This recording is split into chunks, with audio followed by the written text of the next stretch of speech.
श्रीराम समर्थ. सगुण भक्ती. सर्वांभूती भगवंत आहे याची खात्री पटायच्या आधी तो माझ्यात आहे हे पटले पाहिजे.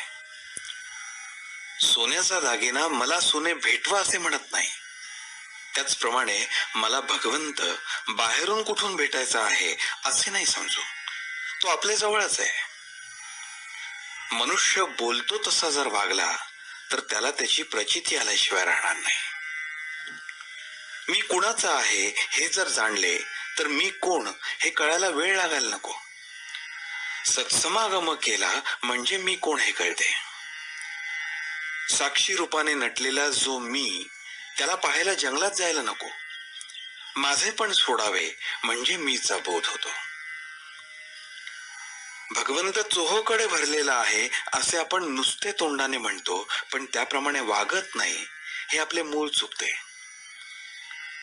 भगवंत माझ्यात आहे तसाच तो दुसऱ्यातही आहे हे आपण सोयीस्करपणे विसरून जातो.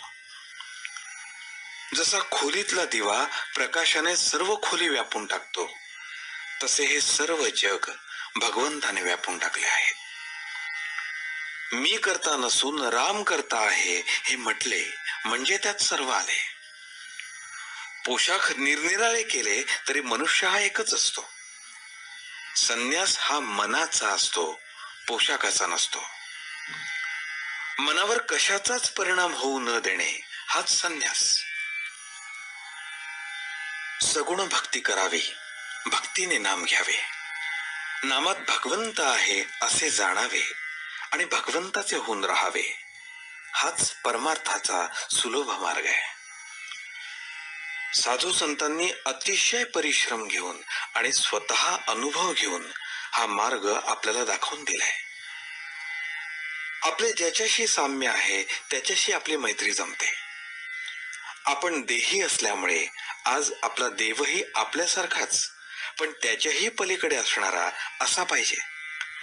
अशा प्रकारचा देव म्हणजे सगुण मूर्ती होय. लहान मुलगा एखाद्या वस्तूसाठी हट्ट करू लागला की आपण त्याच्या पुढे त्या वस्तूसारख्या इतर पण बाधक नसणाऱ्या वस्तू टाकतो. त्याचप्रमाणे सगुणोपासनेचा परिणाम होतो. दृश्य वस्तूंवर आपले प्रेम आहे. जे दिसते तेच सुखाचे आहे असे आपल्याला आज वाटते. म्हणून आपणच आपल्या कल्पनेने भगवंताला सगुण बनवला आणि त्याची उपासना केली. आपली बुद्धी निश्चयात्मक होण्यात या उपासनेचा शेवट होईल. आग्रह आणि प्रेम फक्त एका भगवंताच्या ध्येयाबद्दल असावे. इतर ध्येय असावीत पण त्यांचा आग्रह नसावा. प्रपंचामध्ये व्यवहार होत असताना भगवंतापासून जेव्हा वृत्ती हलत नाही तेव्हा तिला सहज समाधी असे म्हणतात. सहजपणाने जगणे म्हणजे सहजपणातून वेगळे न राहणे हीच सहज समाधी होय. राम सर्व करतो आणि राम माझा दाता आहे ही भावना ज्याची स्थिर झाली त्याच्यावर भगवंताची कृपा झाली असे समजावे. त्याच्या जन्माचे सार्थक झाले हे सांगणे नकोच. आजचे बोधवचन. नाम घेताना स्वतःचा विसर पडणे ही सर्वोत्कृष्ट समाधी होय. नामात स्वतःला विसरणे शिकावे. जानकी जीवन स्मरण.